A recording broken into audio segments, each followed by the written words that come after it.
The Case of the Missing Grass by Jane Bingley, illustrated by Suzanne Beakey. The Case of the Missing Grass by Jane Bingley, illustrated by Suzanne Beakey. The sun was rising as Kanga Craft rode her bike to her store on the corner of Elk and Main. She always liked to get to work early so that she could get the place ready for customers. But this morning, someone had gotten there first. She couldn't believe her eyes. All the grass in front of her store was gone. She called the police right away. "You won't believe it," she said. "Every blade of grass has been stolen." The police came to investigate. Officer Rich Oster said. "A very mysterious case." He spent a long time staring at some holes in the dirt.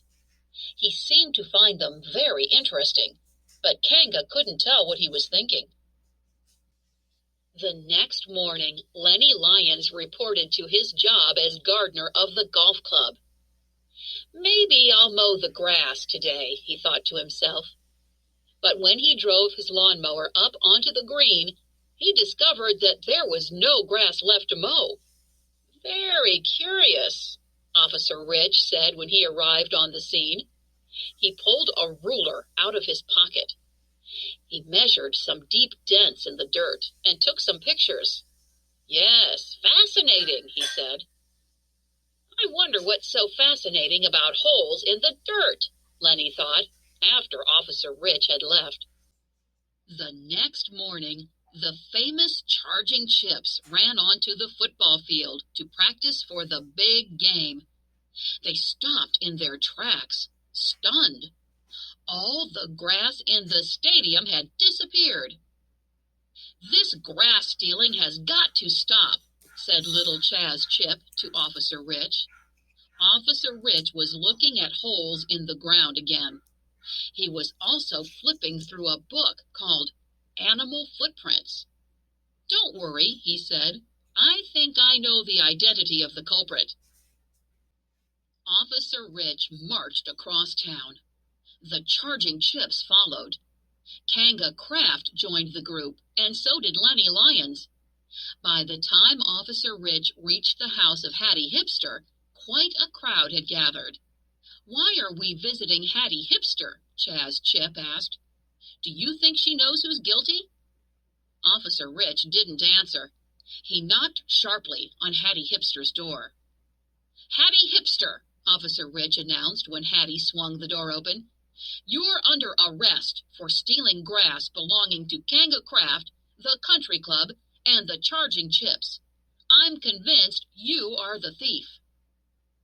A murmur passed through the crowd. "Don't be silly," Chaz Chip said. "It can't be Hattie. Look at her. She has such an honest face." "Her footprints are at every crime scene," Officer Rich exclaimed. "Explain that, why don't you? Of course, you can't." "Don't worry, Hattie," Chaz said. "We know you're not guilty. You'll be proven innocent at the trial. We'll get you the best lawyer there is." Hattie Hipster didn't say anything. She simply stared at her feet, looking honest and very sad. The trial took place a few days later. The whole town came to the courthouse to watch. Chaz Chip had hired the famous lawyer Ziggy Stripes to help Hattie. Ziggy was sure Hattie was innocent. Ziggy looked very handsome in his pin-striped suit. Hattie looked worried and honest and sad. Officer Rich had a very strong case. He showed pictures of the footprints he had found in the dirt at each crime scene. He explained that they were hippo footprints, and he showed that they were the same size as Hattie's feet. Then it was Ziggy Stripes' turn. "Your Honor," he said to Judge Longneck, "these are some very serious charges from Officer Rich. But of course everyone here knows they cannot be true." Ziggy pointed at Hattie. I mean, just look at her, Ziggy said. She has such an honest face. The jury seemed very impressed with this argument, but Judge Longneck frowned. I think that there is only one thing to do, she said gravely. Hattie Hipster must take the stand. Hattie lumbered up to the stand and sat down. She turned her honest face to Officer Rich. Well, Hattie, Officer Rich said, can you tell us where you were on the mornings when the grass disappeared from Kanga's store, the country club, and the football stadium? Hattie shook her head no. She looked at her feet and sighed sadly. Can you explain why your footprints were at the scenes? Officer Rich demanded. Again, Hattie shook her head no.